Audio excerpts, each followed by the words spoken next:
সমর চেয়ারম্যানের কাছে গেছি। সমর চেয়ারম্যান এখানে পাঠাইছে জি আপনাদের? জি, সমর চেয়ারম্যান পাঠাইছে। বলছে যে সর্বজনীন মানুষ সবাই এখানে যান, জি জি কাজ করে দিবে না? জি।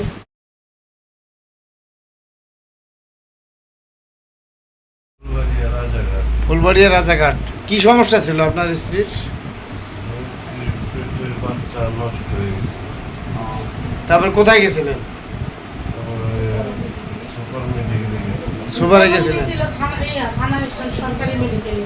ওইখানে যাওয়ার পর থেকে যাওয়ার পরে ওখান থেকে ফিরাই দিছে, একটা স্লিপ লেখা দিছে, সরাতে পাঠাইছে। আচ্ছা। সরাতে যাওয়ার পরে ওখানে যাওয়ার পরে দেখে ডাক্তার নাই, যার জন্য পাইছে উনি বলছে ঢাকা মেডিকেলে যাইতে।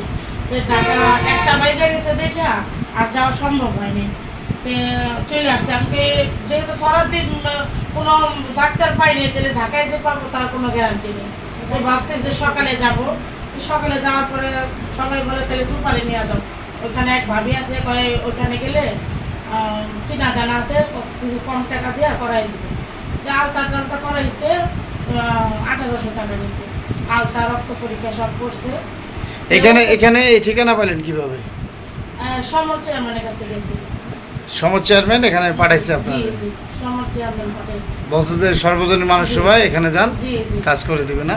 জি। তা চেয়ারম্যান তো বরাবর ভালো কাজ করে, আপনাদের জন্য ভালো কাজ করছে, এখানে পাঠাইছে।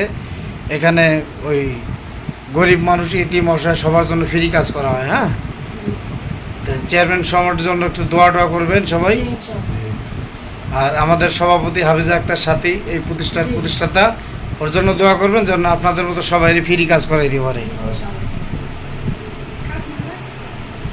জি, অনেক ভালো লাগছে, আমার কাছে অনেক ভালো লাগছে। কারণ এরকম নিজস্ব ভাবে যে কাজ করছেন আমার কাছে খুবই ভালো লাগছে। এরকম নিজের মানুষও করতে চায় না, আপনি যেভাবে করছেন।